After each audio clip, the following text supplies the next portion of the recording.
payah spam. Abang kakak. Tahu lah. Tak. Abang kakak, tolong bagi tahu tagline celeh. Pak Kelih punya harum manis. Harum manis punya bagi. Bagi kat dia harum manis punya. Hat celeh punya. Harap ayat paling seram. DKMA. Duk mana? Dia kalau dah sebut bahasa Perlis dia, hang siap. Ni Hang tapi ada Jelly buat tak tahu sesuatu cerita. dengan Ni, Jelly tak tahu cerita yang saya cerita kat awak tadi. Cerita apa? dia. Yang mana? Awak tak tahu. Itu kan kita lawan. Ha? Budak-budak saya ni kita kan dah leading macam 7-1-7 kan. Aha. Kau pun main macam liga, syaitan itu tak nak bagi menang. Tak bagilah Dia kata seri ada ni lah. section 7. Dah dengar. Bagilah seri. Lepas tu saya pakat dengan budak-budak saya. Kejap saya nak turun bawah, saya nak tackle one. Saya nak turun, saya nak tackle one. Okey, pergi. Dia turun bawah, saya liga dia, selanggar dia tak jatuh. Saya tendang dia tak jatuh. Lalu saya tolak dia, bok jatuh. Apa benda celaka ni? Dia bangun-bangun tengok saya. Bang, sorry. Patutnya kita akan berlaga dengan Faizal Halim. Baru kena. Kena mana? Betul tak? Baru duduk Tu memang hospital. patah kaki si Faizal Alim ni. Baru dia tahu lah. Apa kalau kena Budak-budak laga dengan yes, Jelly, mampus. performance macam mana? Tapi Jelly boleh main Boleh sikit-sikit lah, tak ada lah pandai. Celeh boleh.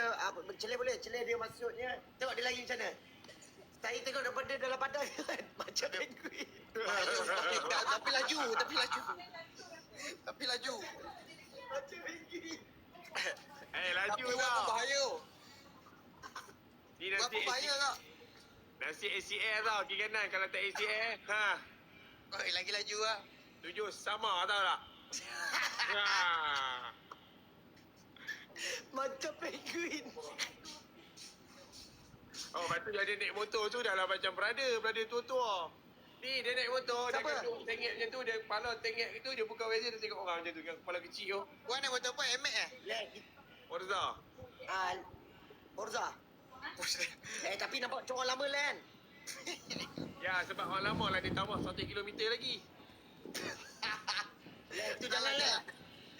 Itu part Thank you, Suki. best tersi. Jangan lah. Itu jangan sebut. Itu kita ada part 800. Oh, 400 Weh, kita berapa banyak part weh. Sampai ke balik pun ada hal.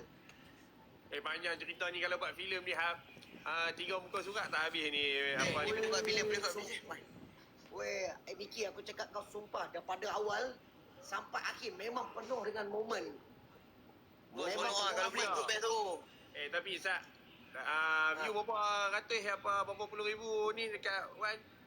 Kak, saya ada 64. Okey, kita doa dekat ni. Dia balik dari Phuket, dia accident. Sat. Mana geng-geng yang itu kak Geng yang balik dari Phuket Sat. Dapat loading. Okey ni. Tolong sedekah Al-Fatihah. Dia meninggal dekat ni. Tolong. Jom abang kakak. Kita ramai-ramai ni.